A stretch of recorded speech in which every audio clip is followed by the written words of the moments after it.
Gulalee Miidiyaa Neetwoork.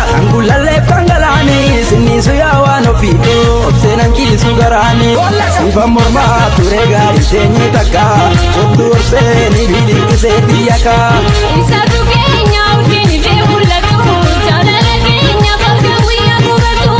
Jabeeffadhu tuba mana kan bigne nu tokkumaa dhiigni keenya daanne Finfinnee lafa seenaa kan Gulalee Fangalaanii sinniisu yaawaan ofiitu obseenan kiisu garaanii Finfinnee lafa seenaa kan Gulalee Fangalaanii sinniisu yaawaan ofiitu obseenan kiisu garaanii.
Ayah kam jirtu?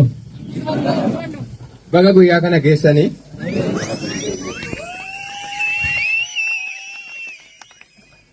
hundumaa dura waan utuu hin dubbatanii darbuun nu barbaachisne tokko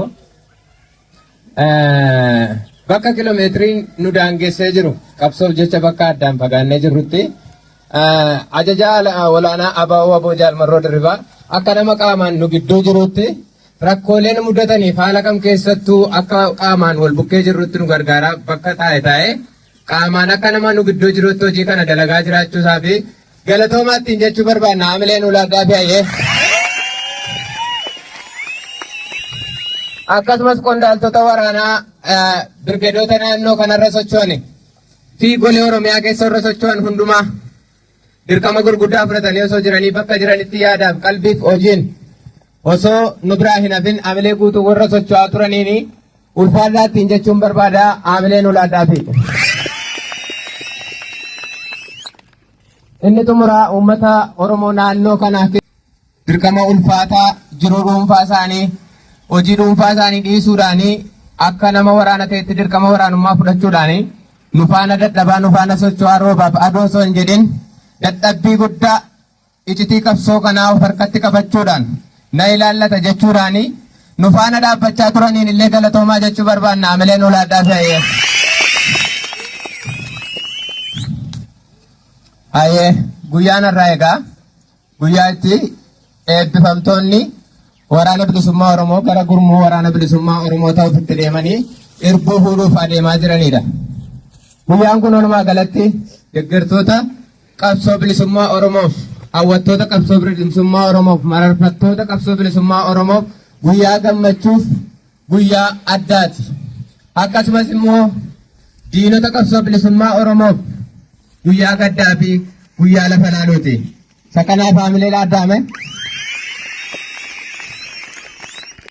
Egaa qabsoon bilisummaa Oromoo haadholee garaagaraa keessa rakkoo ulfaataa jechaan ibsuun ulfaatu harka osoo hin laadhatin dhommoquudhaan haalota naannoo fi iddoolee jiraatu kan fakkaachuudhaan keessa darbee as geera kan bade fakkaatee jiraatee kan galma isaa ka'e fakkaatee teellaatti deebi'ee bu'aa bahii garaagaraa dabarsuudhaan bakka har'a geenye kana geenye jirra. Qabsoon bilisummaa Oromoo yeroodhaa gara yerootti akkasumas dacheen Oromiyaa qulqullaa'uudhaaf dhiiga qulqulloota hedduu nurkaa barbaaddi. Dacheen Oromiyaa qulqullaa'uudhaaf dhiiga qulqullootaa nurraa barbaaddi. Akkasumas waraanni jabaan sirna jabaa akka laayyootti diigamuu hin dandeenye saba isaaf ijaaree darba. Waraanni laafaan sirna laafaa akka laayyootti diigamee baduu danda'u empaayera caccabaa ijaara. Kanaaf waraana jabaa ta'uun dirqama nurraa eegamtuudha. Haala qabatamaa naannoo Itoophiyaa fi gaanfa Afrikaa keessa jirtu gaafa kaasnu silattuu addunyaan haala garaagaraadhaan lola keessummeessaa jiraatti. Namni yookaan guruupiin yookaan waraanni yookaan mootummaan haalota adda addaatti dhimma ba'uudhaan wal waraanu. Dhugaaf wal waraanu, saamicha lafaaf wal waraanu, haloof wal waraanu, sadoof wal waraanu, fedhiif wal waraanu. Akkaataa garaagaraan lolli addunyaa kana irratti gaggeeffamaa oola. Inni kan waraana bilisummaa Oromoos akkasuma. Waraanni bilisummaa Oromoo addunyaa irratti nama lola labse miti. Yeroo dhalannee kaasnee addunyaan lola keessummeessaa jiraatti. Akka Oromoottis rakkoo Oromoo irra furuuf gadi baaneedha malee rakkoo Oromootti ta'uuf warra manaa gadi ba'e miti. Gonkumaa Oromootti rakkoo ta'uuf warra manaa gadi ba'e osoo hin taane rakkoo Oromoo furuuf warra manaa gadi ba'eedha. Kun hojii hafuuraa osoo hin taane dhugaa qabatamaa lafaaf ija namaatti argamudha. Waraanni bilisummaa Oromoo yeroodhaa gara yerootti gufuulee isa mudatan yaaddoo haala ulfaataa keessa osoo hin dhommoqin dantaa saba sanaa osoo hin sharafin osoo harka hin laatin ba'aa ulfaataa baachuudhaan argama. Isinis warri gurmuu waboo ta'uuf guyyaa har'aa irbuu fuudhuuf deemaa jirtan. Qabsoon bilisummaa Oromoo al takka takka yerootti uummata wajjin adda baantu jira, yerootti uummata wajjin walitti makatantu jira. Uummata dammaqe keessa gaafa socho'antu jira, uummata hin dammaqne keessa gaafa socho'antu jira. Sun gatiittii ballachuu nu gaafata, obsa nu gaafata. Akkuma gatiittii keenya qawween dirmammeessee dirmamuunsaa alaalaa mul'atu. Hidhannoon nu gurraachessee lafeen cinaachaa alaalaa nu mul'atu. Ammas qabsoo saba bilisummaa Oromoo gaggeessuuf obsa daangaa darbanii gaafata. Obsoon dirqama. Uummata hubannoo gahaa hin qabneef uummata hubannoo gahaa qabu. Akka naannootti, akka lagaatti. Kiiloomeetira hedduu socho'u bu'aa bahii kana keessatti haalli uummanni Oromoo iddoolee garaagaraa jiran haalli isaanii garaagara. Sanaaf hokkanu gaafata. Inni kan biraan naannoleen Itoophiyaa keessatti argaman warri kaan waraana ijaarratanii waraanuu eegalanii. Warri kaan waraanuu barbaadaa jiru humna waan hin taaneef humna ijaarrachuutti jiru. Nu qofa miti. Namoonni tokko wal waraanuun hin barbaachisu jedhu. Hagam nu baadha. Oromoo bilisoomsuuf yoo bilisoome waraanni Oromoo hin barbaachisu. Dhugaa jirtu kana lafa kaa'uudhaaf warri mootummaa ta'anii jiran mootummaan waraana qaba, poolisii qaba, tika qaba. Nu qofa irratti isin eegalle waraana ijaarrachuun. Naannoleen garaagaraa immoo akka waraanaatti osoo hin taane akka sabaatti hidhachaa jiru. Sakana Oromoonis ijaan ilaalaa jira. Impaayera Abashaa waggaa 150 ol jedhee abaa'oon lallabaa ture. Abaa'oo aboo yeroodhaa gara yerootti haala yeroo keessatti ibsachaa ture, barsiisaa ture. Taatee qabatamaa ijaan argaa jirruuf uummata Oromoo irra ga'aa jirudha. Kana keessaa bahuuf humna, dandeettii, obsa, jaallummaa, tokkummaa nu gaafata. Yoo sana hin taane cabsuu ulfaata. Kanaaf sanu cabsuudhaaf ammas humna ta'uun dirqama. Wanti hundumtuu humnaan ijaarama. Wanti humna malee ta'e biyya lafaa kanarras addunyaa kanarras haga irraatti hin argamu. Achi keessaa qaamni waraanaa isa tokkoffaa. Waraanni biyya tokko ni miidha, biyya tokko ni fayyada. Waraana biyyaaf, sabaaf, dantaa uummataa kabachiisuuf ba'e yoo ta'e, waraana biyyaaf sabaa jedhama waan ta'eef, biyya ni ijaara, biyya ni tolcha. Waraana hundeeffamee karaa fi akkasumas saduu dhuunfaa fi murna namoota murtaa'e kabachiisuuf ba'e yoo ta'e, waraanni sun biyya ni diiga, biyya ni balleessa.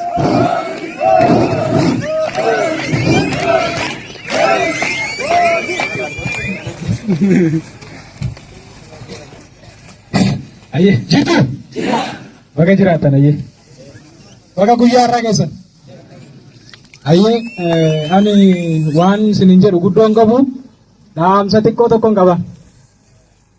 Dhaamsi kiyyalleeni waanuma haalaa yeroo amma keessa jiru kanaan wal qabannu jechuudha. Wal qabatu jechuudha. Waraanni bilisummaa Oromoo eessaa ka'ee akka eessa ka'ee seenaas barataniirtu argaas wanni har'a geessan jira. Kana keessatti qabsoon yeroo duratti deemu akkuma qabsooni tarkaanfachaa deemu qormaanni qabsoo kana muudachaa deemulleeni akkasuma dabalaa deemaa jechuudha. Kana yoo jedhu maal isin jechuu barbaadeeti? Hundi keessanuu asuma Oromiyaa keessaa baatanii eessaayyuu hin dhufne dachima kana keessaa walitti qabamne uummatuma Oromoo keessaa baane waan uummata Oromoo keessa jiru immoo quba qabnaa jechuudha. Keessaayyuu qormaata karaa keessootiin waraana bilisummaa Oromoo yeroo ammaa muudachaa jiru kana hambisuu keessatti qooda guddaa qabdu jechuudha. Irratti hojjechuu danda'uu qabaattu. Maaliifi qabsoon kun yoo ititee toora tokkoon yookiin immoo kallattii tokko duwwarra deeme duwwaadha kan fedha uummata kanaa guutuu dandeenyu yookiin immoo akeekaaf kaayyoo kana galmaan ga'uu dandeenyu jechuudha. Kana jechuun namoonni haala garagaraatiin bifa garagaraatiin yaada garagaraa qabatanii gara qabsoo kanaatti dhufu. Haa ta'u mooraa leenjii keessatti immoo barnoota tooftaa loltummaas ta'ee barnoota siyaasaa fudhatanii ilaalcha tokko fudhatanii bahu. Namoonni immoo kun keessaan baane jira kan fedha dhuunfaa isaanii haala siyaasa yookiin immoo haala yeroo ammaa deemaa jiru kana dawoo godhatanii fedha dhuunfaa isaanii milkeeffachuu fi gara qabsootti maqan jiru jechuudha. Namoonni akkasii immoo yeroo yerootti qormaata qabsootti ta'u gufuu qabsootti ta'u waanuma amma argaatan jechuudha. Tokko lamaan cabanii maqaa waraana bilisummaa Oromootiin uummata Oromoo saamuu, rakkisuu, gidirsuu, hiraarsuu birrii miiliyoona hamma kana fidii yookiin immoo 100,000 hamma kana fidii jedhanii gaafatamaa jechuudha uummata Oromoo. Quba qabdu bamoonni beektanis jirtu jechuudha. Wantoonni akkanaa kunneen immoo kaayyoon kun akka inni galma hin geennee fi qormaata guddoodha. Qormaata guddaa kana qabsoo kana qormaata akkanaa kun akka inni muudanne yookiin immoo qormaata mudate qabsoo kana hambisuuf immoo gaheen keessan ol aanaadha jechuudha. Nuti akka qabsaa'aatti kan qabsaa'ota irraa dhaalle maal inni wareegama jechuudha. Uummata Oromootiif wareegamuudha malee qabeenya yookiin gamoo biilaan konkolaataan nu dhaallu tokko illee jiru. Nu qabsaa'ota dhaalchisu nu illee jiru. Qabsaa'onni illee kan nu dhaalchisan jiru. Aarsaa nu dhaalchisan uummata Oromootiif aarsaa ta'u. Fedha ofii wareeganii fedha uummata Oromoo guutuuf lubbuu wareegamuudha jechuudha kan nu dhaallu. Akka qabsaa'aatti hundi keenyaa'uu kana qabannee qaama godhannee jechuudha. Jecha duwwaa nuti hin taane onnetti qabannee waan kana hojiitti yoo hiikne olola diinni yeroo garaagaraatti karaa garaagaraatiin waraana bilisummaa Oromoo irratti oofu cabsuus dandeenya. Ayyallaallattoota maqaa keenya balleessanii fi fakkaatee bulaa uummata Oromoo maqaa waraana bilisummaa Oromootiin saamu sana illee dhabamsiisuu dandeenya jechuudha. Imaanuman warra isaan hunda dhabamsiisanii hunda dhabamsiisanii obboonni irraa jiru uummata Oromoo jedhe waan jedhe akkasuma akkasiiti. Kanaafuu kan warroota kanarratti gocha dhiitaa mirga dhala namaa kamiyyuu kan uummata Oromoo ta'e nama kamirratti iyyuu raawwatu mormuu balaaleffachuuf yookiin hambisuuf cabsuuf manaabee waraanni bilisummaa Oromoo qawwee kaasee jechuudha. Gochoota dhiitaa akkasii kana kan uummata Oromoo irratti deeman kan godhus kan gochuus deemus bifa kamiiyyuu maal gochuu qabna? Yeroo dhaabachuu qabna. Yeroo akkasii immoo maal gochuu qabna? Dhaabamsiisuu qabna jechuudha. Akka dhaamsi gara uummataan immoo an qabu uummata Oromootiin wanti an jedhu haalli amma impaayera Itoophiyaa keessa jiru kun yeroo ummati kamuu meeshaa itti hidhatee mirga isaatiif lolachaa jiru yookiin immoo kanatu naaf mala jechaa jiru jechuudha. Hundumtuu immoo kan hidhatanii Oromoo akka ofii barbaadanitti bituuf yookiin immoo bulchuuf. Kana akka hin taaneef immoo wareegama qaalii kaffalee irratti bilisummaa Oromoo akka Oromoo yookiin immoo biyyi kun Oromiyaa jedhamee waamuyyuu kan gochuu danda'e. Kana immoo qabsoon keenya sadarkaa sanarraa ka'ee har'a sadarkaa yookiin biyya walaba baasuu uummata bilisa baasuu irra ga'eera. Kun immoo akka hin gufanne qabsoo ofitti hirkannooti. Qabsoon adda bilisummaa Oromoo gaggeessuu qabsoon ofitti hirkannoo immoo beekumsaanis qabeenyaanis humnaanis waa hundaanuu kan uummata kanarratti hirkatee jiru. Kanaaf immoo uummata kanarraa maaltu eegama? Haga bilisummaa walabummaatti wareegama walirraa hin cinnee fi gumaacha kara kamiiniyyuu walirraa hin cinne barbaaddi qabsoon. Wareegama walirraa hin cinne gumaacha kara kamiyyuu walirraa hin cinne jechuudha. Har'a kennee yookiin har'a baadhee har'a waan akkasii godhee boruun qabuu kan qabne jechuudha. Kanaaf immoo mirga keenya harka keenyatti deebisuuf biyya keenya harka keenyatti deebisuuf maal nu gaafata? Wareegama walirraa hin cinnee fi gumaacha walirraa hin cinne kennutu nurraa eegama. Kanaaf immoo ummati kun waraana isaa kana cinaa dhaabbachuun tumsuun tiksuun gochoota maqaballeessii waraana kanaatiin isarratti raawwatu saaxiluun hordofuun yakkoota isarratti wanti maqaa qabsoo kanaatiin raawwataman yookiin immoo dhiibbaa isarratti ta'an dammaqiinsaan tiksuun qabsoo kana eeggachuun kan isaati. Naaf kolcha oraa bulaa deebanaa isiniin jedha. Galatooma. Berikan ke belakang.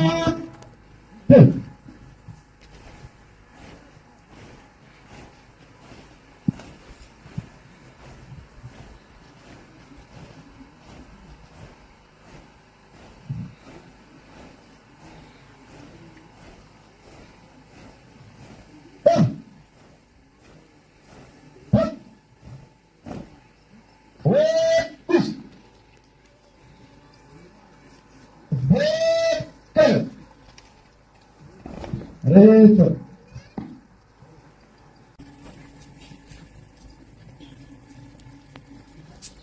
Sanjay! Wait!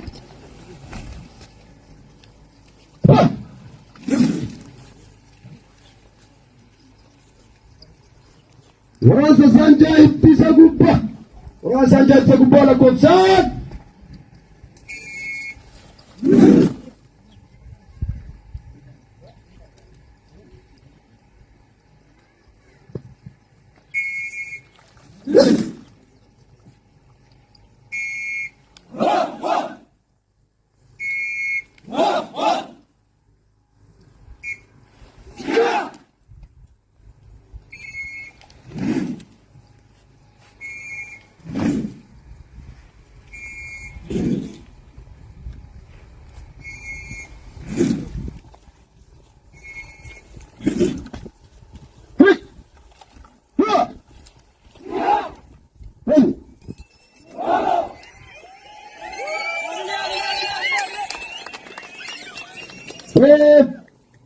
What?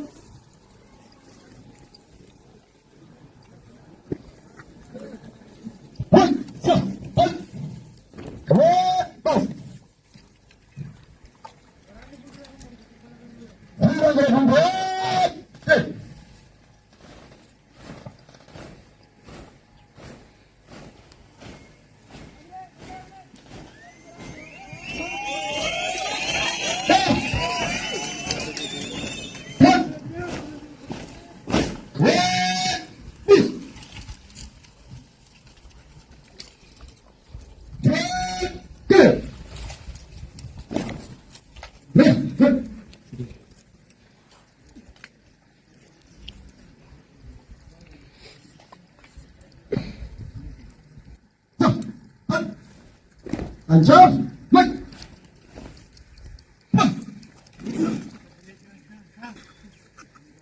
Waraasa Saanjaa ittisa bitaa. Lakkoofsaan ittisa bitaa. Lakkoofsaan.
Nah,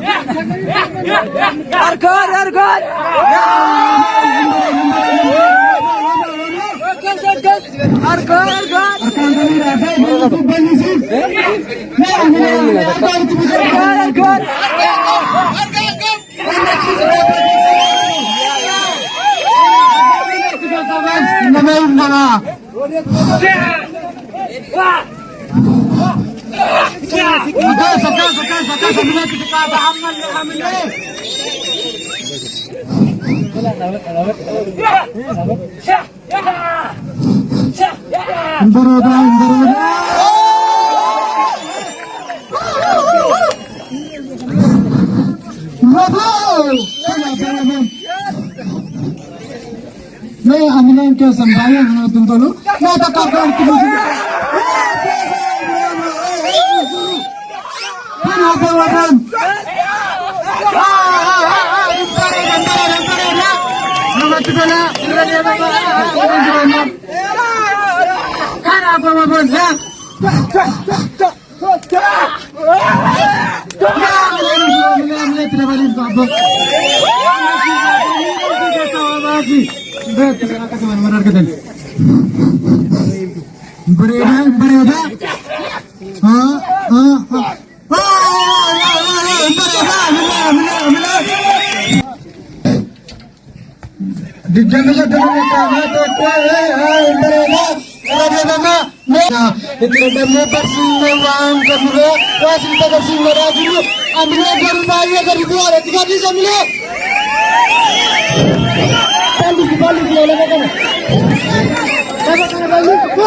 Gulalee Media Network. Angulalee fangalani sinisu yawan ofito obsenan kisu garani sifa morma turega isenye taka obdur seni bili kisetiaka Isatu keenya udini fe mulatu jalala keenya fargawiya gubatu yabe fatu tuba mana kambine mutorkuma dili kenya danne finfinne la fasena angulalee fangalani sinisu yawan ofito obsenan kisu garani finfinne la fasena angulalee fangalani sinisu yawan ofito obsenan kisu garani